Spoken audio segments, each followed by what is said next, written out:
마태복음 25장 41절에서 46절까지 같이 봉독하겠습니다.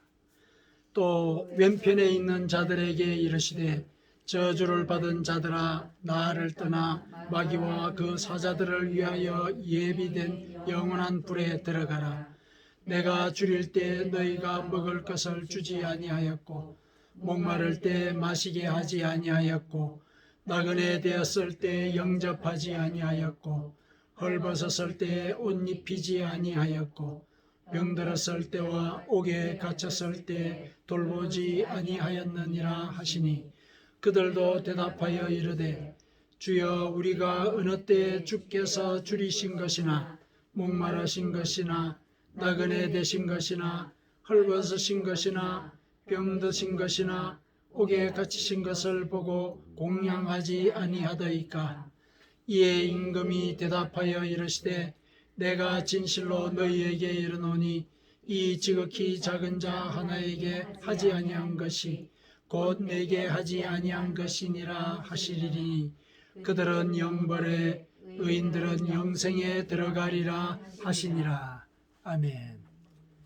우리가 지난 예배 시간에 오늘 본문의 앞부분에 해당하는 내용을 가지고 행한 대로 갚으시는 하나님, 그러니까 주로 주제가 하나님께서 행한 대로 갚으신다라고 했을 때 그 행함, 지극히 작은 자들에게 우리의 곁을 내어주고 또 그들이 공고한 데서 벗어나도록 우리가 길을 내어주었다.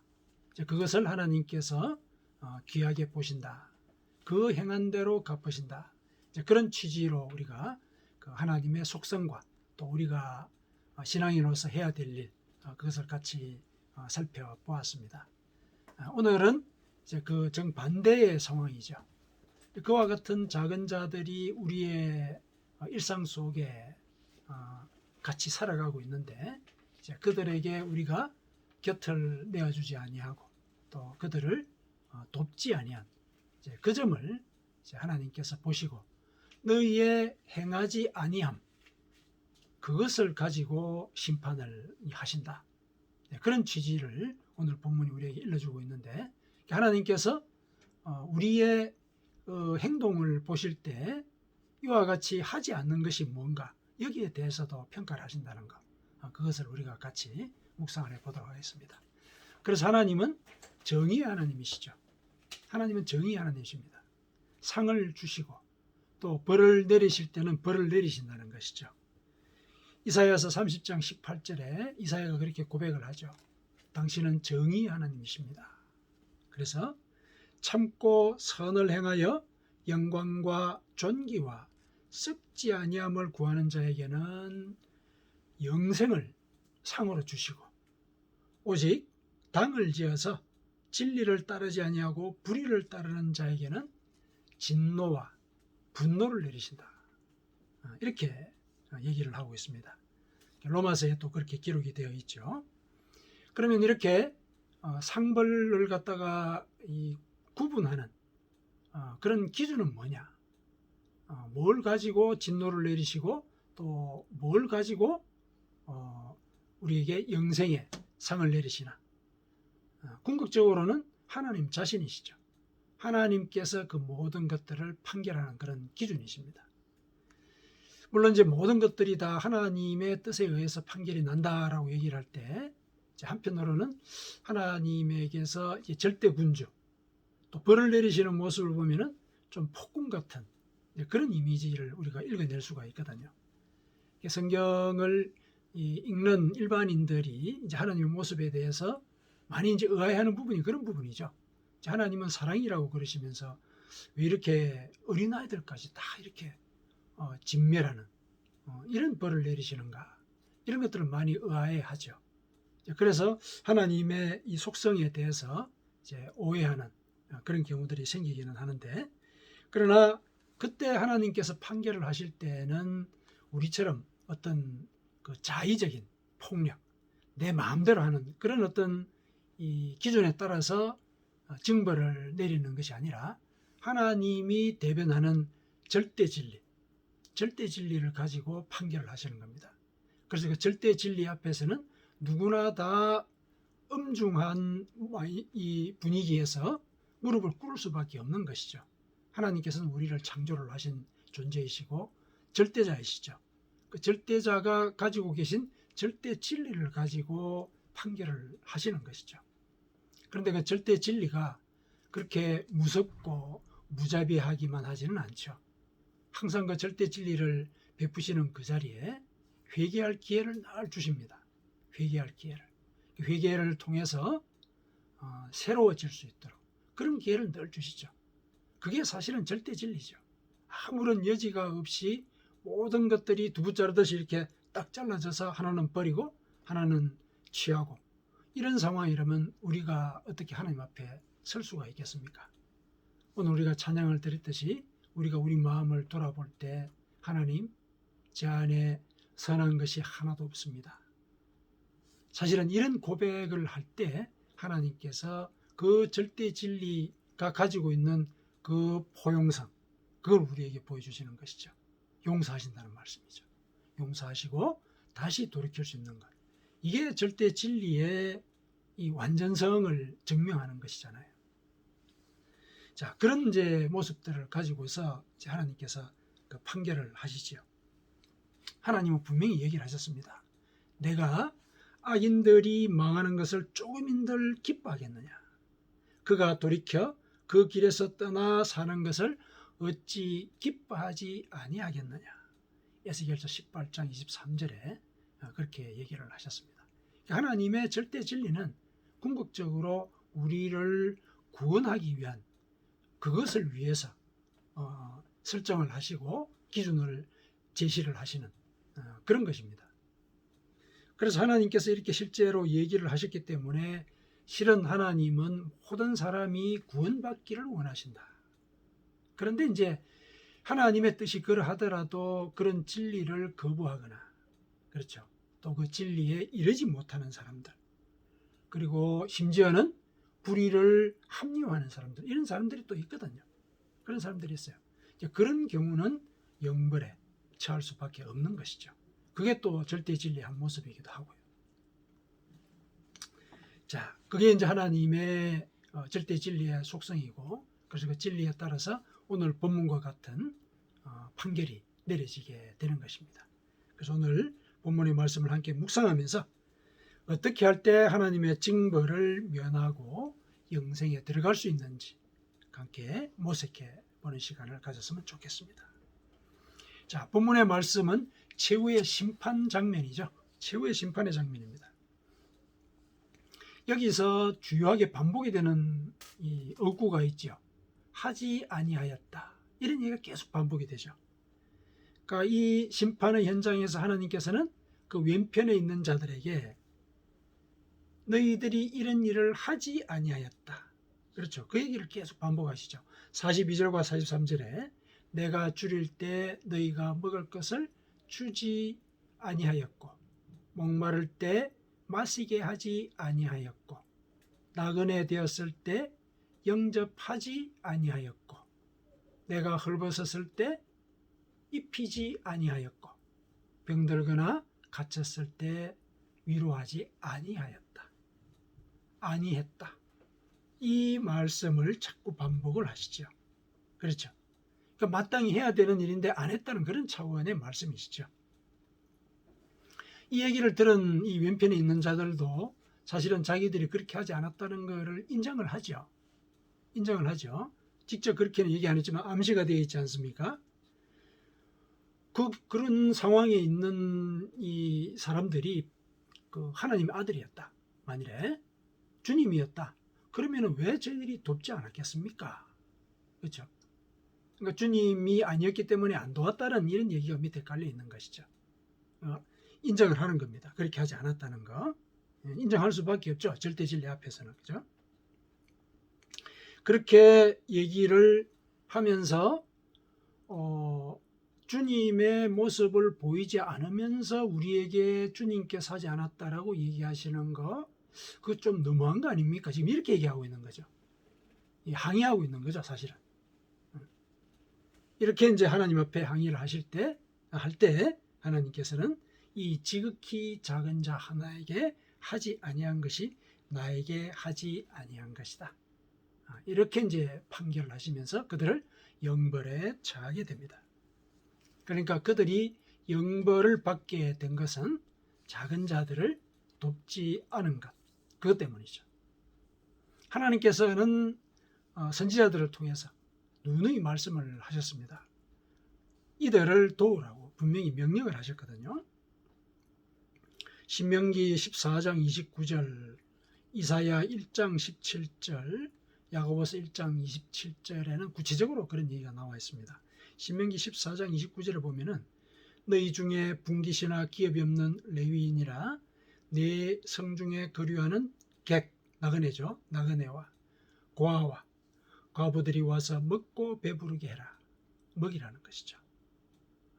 그리하면 내 하나님 여호와께서 내 손으로 하는 범사에 모든 일에 네게 복을 주실 것이다. 이렇게 명령을 하셨고 또 하나님도 직접 이들을 돌보셨습니다. 그런 증언이 시편에 또 나와요. 시편 68편 5절에서 6절, 신명기 10장 18절, 시편 146편 9절. 그의 거룩한 처소에 계신 하나님은 고아의 아버지시다. 그들 돌봤다는 얘기죠. 과부의 재판장이시다. 이 억울한 지경에 놓여 있는 사람들을 돌본다는 얘기죠. 어디 하소연할 데가 없는 그런 사람들을 도와서 길을 곱게 만들어 주셨다. 그리고 하나님은 고독한 자들을 가족과 함께 살게 하셨다. 그리고 갇힌 자들은 이끌어내셨다. 이렇게 하나님께서 돌보셨다는 거죠, 직접. 그러나 오직 거역하는 자들의 거처는 메마른 땅이 될 것이다. 그러니까 이렇게 하나님께서 돌보시는 이와 같은 일들을 함께 하지 않고 오히려 거역하는 자, 그들의 땅은 메마르게 될 것이다. 이렇게 얘기하는 것이죠. 메마르게 될 것이다. 그러니까 이 심판의 장면에서 왼편에 있는 자들은 가난한 자, 작은 자들을 도우라는 이 하나님의 명령을 거역한 것이죠. 거역한 것이다. 그래서 그들의 땅이 메마르게 된 것이다. 징벌을 받게 된 것이다. 이렇게 얘기를 할 수가 있습니다. 그런데 하나님께서 판결하시는 이 내용을 가만히 보니까 간단히 줄여서 얘기하면 구제의 문제인 것이죠. 그렇죠. 가난한 자를 돕는다. 그러면 또다시 우리가 한 번 더 생각해 볼 필요가 있죠. 구제가 우리의 구원에 뭐 하나님께서 명령을 하셨으니까 중요하다는 건 인정을 하겠는데 그 구제가 최후의 심판에 영생과 영벌을 구별할 만한 절대 기준인가? 우리가 회개를 그렇게 강조를 하고 늘 회개하는 삶을 살으라 이렇게 배웠고 또 회개를 늘 하면서 살아왔는데 그러면은 구제와 회개를 우리가 혹시 비교를 한다면은 구제가 더 중요한 거냐? 최후의 심판 때 이런 얘기가 나오니까 이런 의문을 우리가 가질 수가 있겠죠. 표면적으로 읽으면 분명히 그런 점은 우리가 논리적으로 파악을 할 수가 있거든요. 그런데 이 구제라고 하는 것 분명히 하나님께서 명령을 하셨고 심판의 자리에서 그것을 기준으로 해서 영생과 영벌을 구별하기는 하셨지만은 영생과 영벌을 판별하는 기준이 구제의 문제에만 한정된 것은 아니다. 우리가 그걸 분명히 알아야 되겠습니다. 왼편에 있는 자들이 만일에 하나님의 아들이 그런 처지에 있었더라면은 우리가 왜 돕지 않았겠습니까? 이렇게 반문한 걸 이제 보면은 하나님께서 구제의 문제만을 갖고 얘기하는 게 아니다. 너희 중에 작은 자들을 너희들이 살펴봤느냐? 너희들은 나의 명령을 듣고 마음을 바쳐서 그 작은 자들을 돌보려고 했었느냐? 사실은 그걸 얘기를 하시는 거거든요. 그러니까 작은 자들을 돌보았느냐 이런 얘기는 궁극적으로 하나님이 우리가 누누이 얘기했던 회개의 문제와 연결이 되어요. 작은 자를 돌보았느냐 이 말씀은 이웃을 내 몸과 같이 사랑하라는 그 말씀과도 연관이 되지요. 그렇죠? 이웃 중에 작은 자들. 그런데 그 이웃이 내 몸과 같은 거예요. 그럼 뭐란 얘기입니까? 이웃 중에 있는 작은 자들이 바로 나라는 그런 인식을 갖고 살아야 된다. 이런 얘기죠. 그러니까 내가 지금 있는 그 상황 속에서 나와는 다르게 곰핍한 지경에 처해 있는 그 사람의 상황이 바로 영적인 나의 모습이다. 이걸 볼 수 있어야 된다. 그래서 회개하라 이런 얘기를 많이 하는 것이죠. 네가 지금 가지고 있는 소유라든지 재물이라든지 명예라든지 이런 것들 그거 다 네 손으로 다 거둔 것이다. 네가 가진 것이다. 너의 능력으로 해서 성취된 것이다. 이렇게 생각을 한다면은 너는 그런 사람들을 못 본다. 왜냐? 쟤들은 노력 안 해서 그래. 당장 그렇게 얘기를 할 거니까. 그런데 실은 하나님 앞에서 너희들을 볼 때 너희들이 구원에 대해서 할 수 있는 일이 뭐냐? 아무것도 없거든요. 영혼을 구원하는 거 우리가 할 수가 없어요. 우리가 영을 갖게 된 것도 하나님이 주신 것이잖아요. 그러니까 이 영에 대해서 하나님이 취하고 또 이렇게 영생이나 영벌로 이렇게 판결을 내리시는 것도 하나님의 주권에 달려있는 문제거든요. 이 모든 것들이 구원과 관련되어서는 하나님의 주권에 달려있어요. 그 기준에 따라 볼 때 우리는 사실은 하나님 앞에 작은 자거든요. 그래서 작은 자라는 인식을 우리가 늘 가져야 되는데 갖게 되는 그 증거들, 그 표시들이 너희들 주변에 있는 작은 자들이다. 이런 얘기예요. 그래서 그들을 네 몸과 같이 돌보아야 된다. 그거는 뭐냐면은 결국 너희가 내 앞에서 작은 자로서 스스로를 인정하고 구원의 은혜를 갈구하는 것과 같은 것이다. 이런 얘기를 하는 거예요. 그래서 이 심판의 자리에 왼편에 서게 된 이 사람들은 그게 없었다는 거죠. 그게 없었어요. 그러니까 아니 하나님이 실제로 그런 모습으로 오셨다는 걸 우리가 알면은 당연히 우리가 도왔죠. 근데 안 그래 놓고 안 그래 놓고 왜 우리 보고 이 영벌을 이렇게 내리십니까? 이렇게 이제 항의를 하는 것이죠. 그러니까 이 사람들은 평상시에 그런 마음이 없었다는 것이죠. 이 하나님은 우리의 행위를 분명히 중요시 하십니다. 왜냐하면 행위가 마음의 표현이라는 걸 아시기 때문에. 그런데 행위가 마음의 표현이기는 한데 그 가운데 위선적인 행위들이 생기잖아요. 인간들이. 마음과는 다른 행동을 보이잖아요. 그래서 하나님은 늘 나는 너희의 마음의 중심을 본다. 너의 중심이 실려있는 행위를 본다. 이 얘기를 계속 하셨죠. 하나님은 이 마지막 최후의 심판에 그걸 보시는 거예요. 네가 진정으로 네 마음을 담아서 그 진심이 담겨있는 행위를 했느냐. 그걸 물으셨어요. 왼편에 있는 사람들은 거기에 해당이 안 되는 것이죠. 그래서 그들은 영벌에 처하는 이런 판결을 받게 되었죠. 이 사람들이 영벌에 처해질 수밖에 없는 것은 이제 평상시에 이 사람들이 그렇게 살아온 거예요.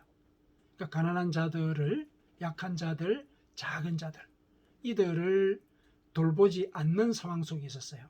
좀 전에 말씀을 드렸듯이 이들은 자기들이 가지고 있는 재물이나 명예나 그 다음에 어떤 권력 이런 것들을 자기 능력으로 성취했다고 생각을 해요. 그래서 자기는 의로워요. 자기의 판단과 자기의 모든 행동은 다 옳고 그러지 못한 사람들이 그러다라고 생각을 하게 되죠. 자기가 모든 판단의 기준이 되는 것입니다. 하나님은 그때를 주의하라고 그러셨어요. 그때를 주의해라. 이거는 이스라엘 백성들이 가나안 땅에 들어가기 전에 누누이 강조를 하신 부분이에요.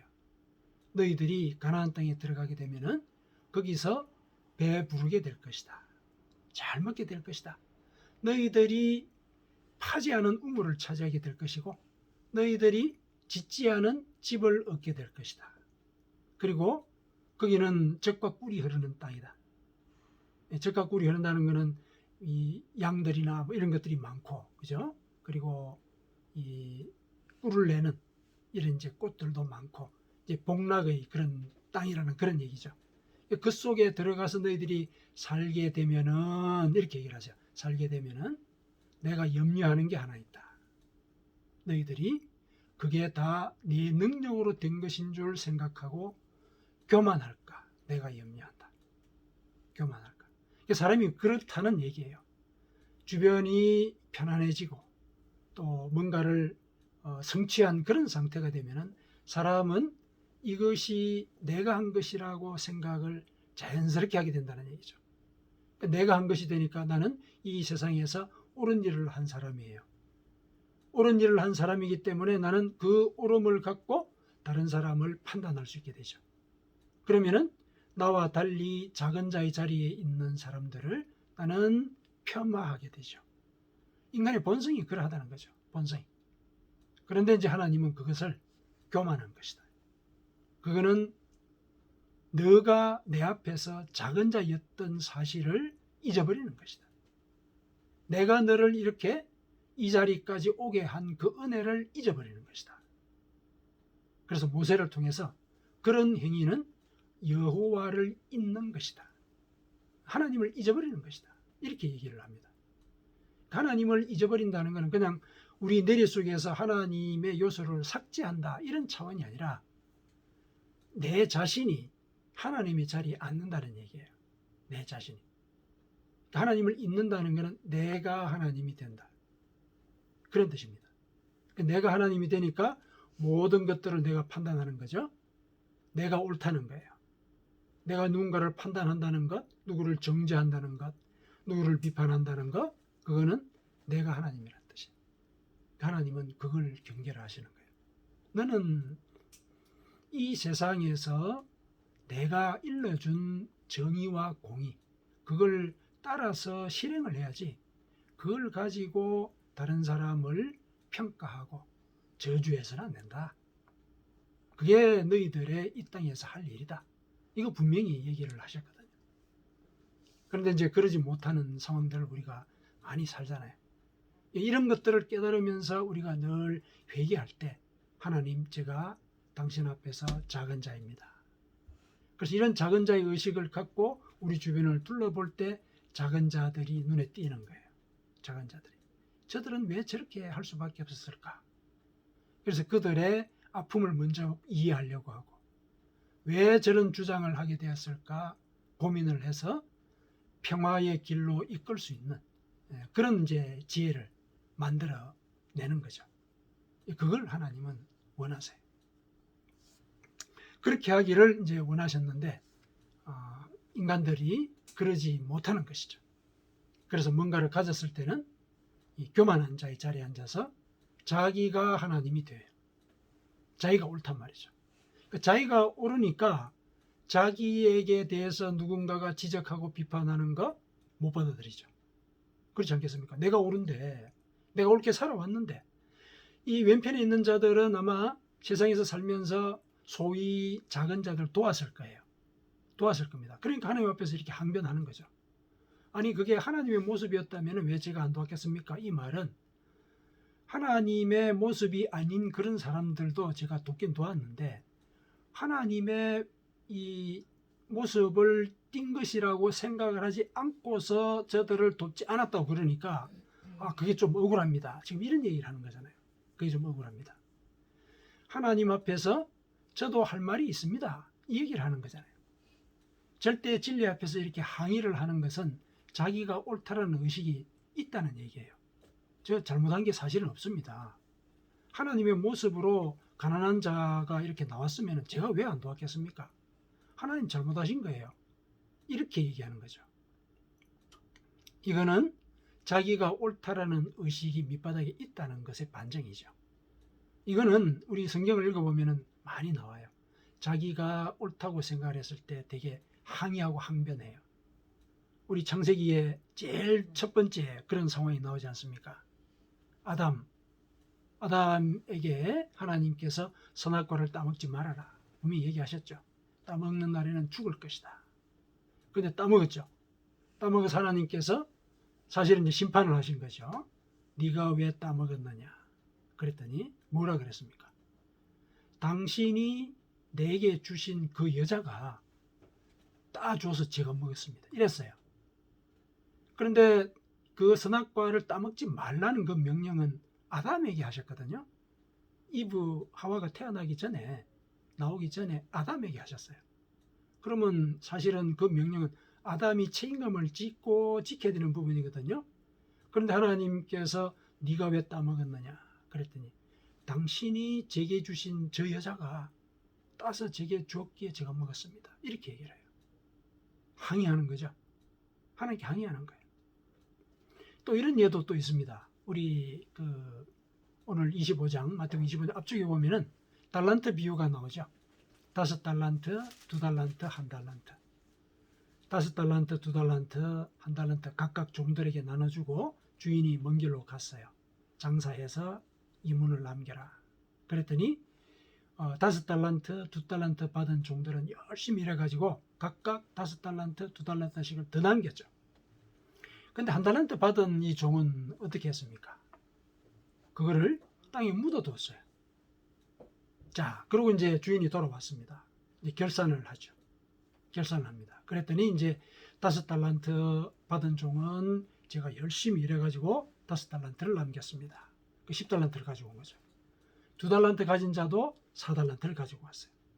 그 다음에 1달란트 받은 종 와서 뭐라 그럽니까? 주인이시여, 주인은 굳은 사람입니다.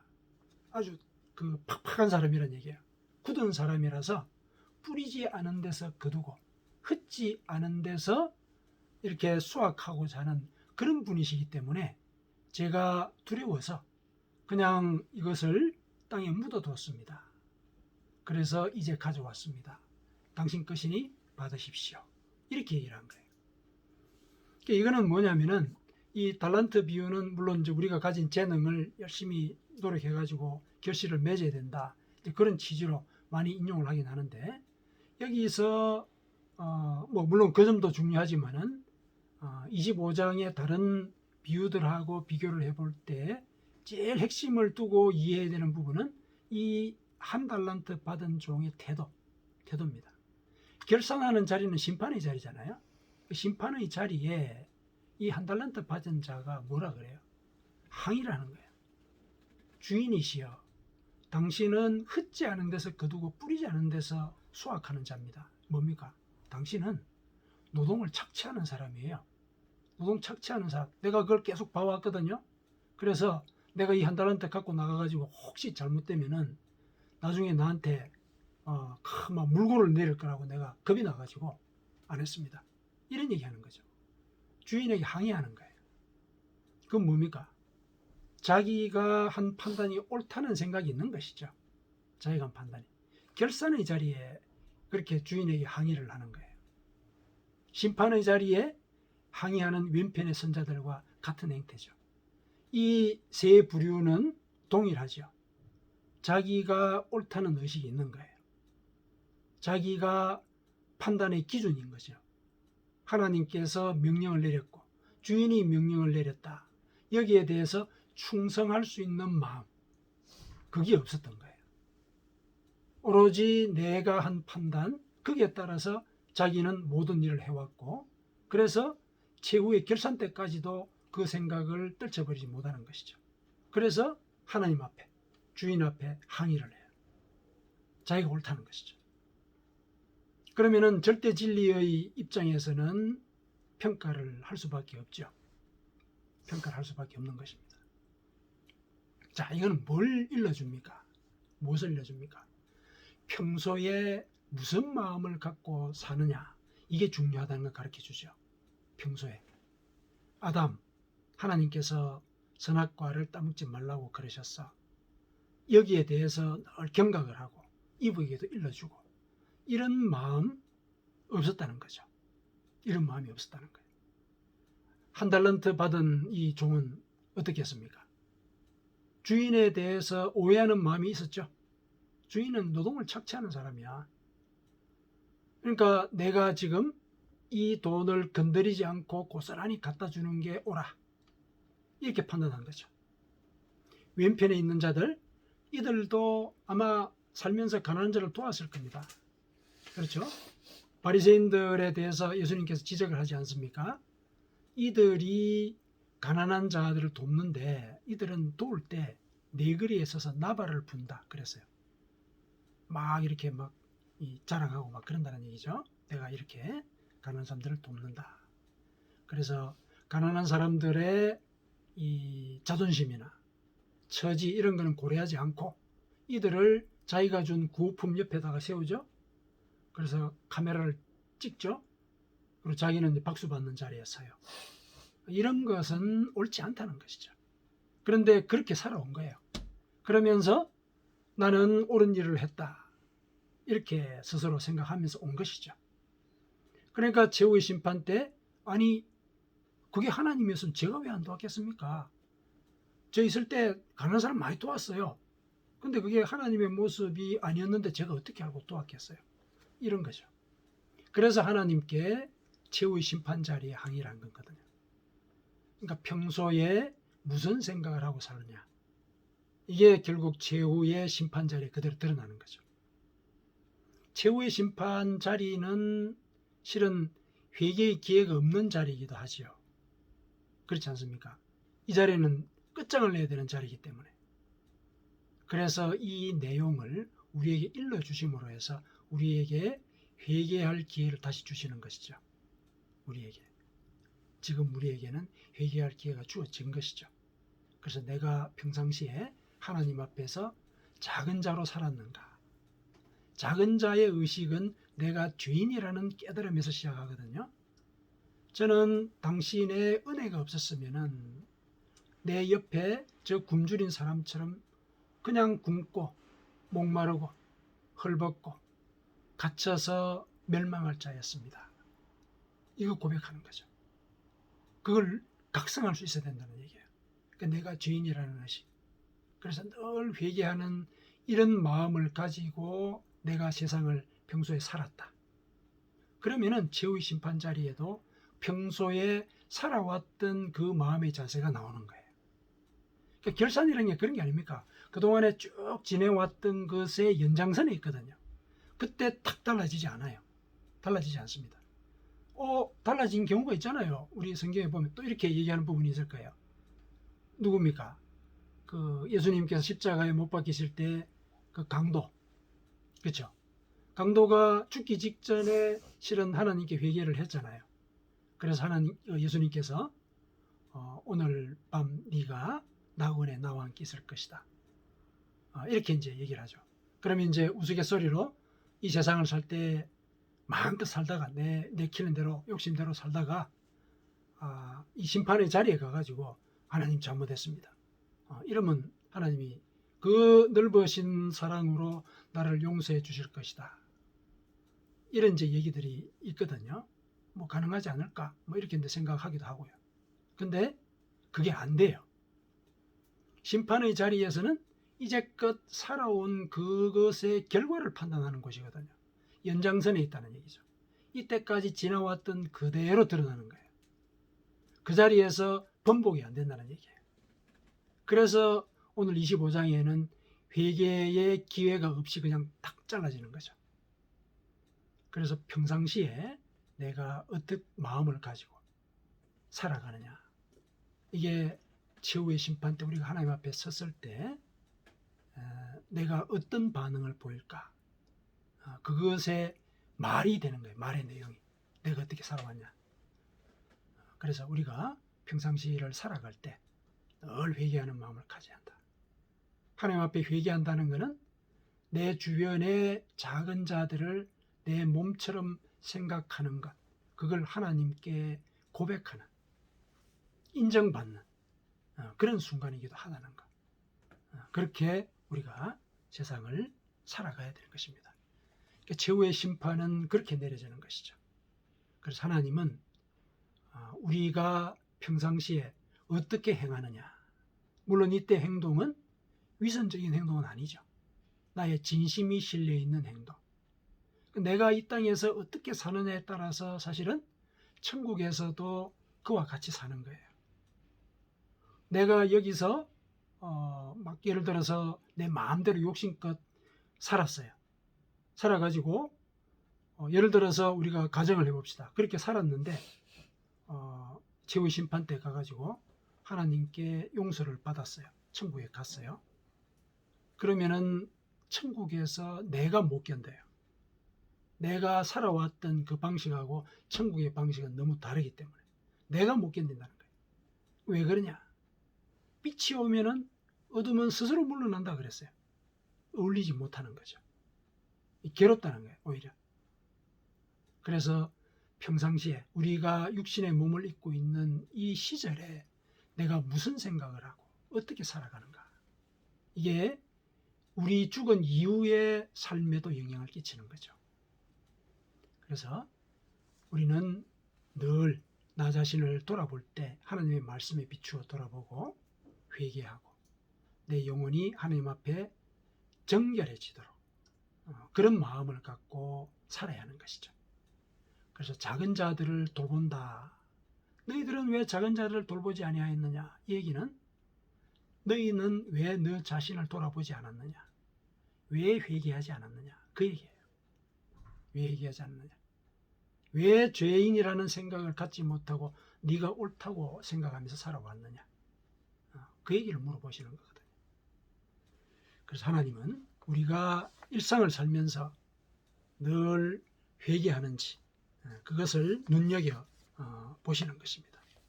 그래서 절대 진리 앞에서는 회개만이 살 길이다. 회개만이 살 길이다. 아담도 만일에 그 자리에서 회개했다면, 한 달란트 받은 그 정도 그 자리에서 회개했다면 영벌에 처해지는 그런 일은 없었을 것이다. 왜냐하면 하나님은 용서하시겠다 약속을 하셨거든요. 그런데 살아온 대로 우리는 말을 할 수밖에 없는 것이죠. 사랑하는 성도 여러분, 내가 죄인이라는 사실 늘 기억을 하십시다. 내가 하나님 앞에서 작은 자라는 것, 그것을 인정을 하십시다. 그럴 때 내 곁에 작은 자들을 진심으로 돌볼 수가 있는 것입니다. 이렇게 회개하면서 사는 자에게는 하나님께서 창세로부터 예비된 나라, 이거를 상속시켜 주겠다, 이렇게 약속하셨습니다. 그 약속을 받아 누리시는 여러분들이 되시기를 축원합니다. 아멘.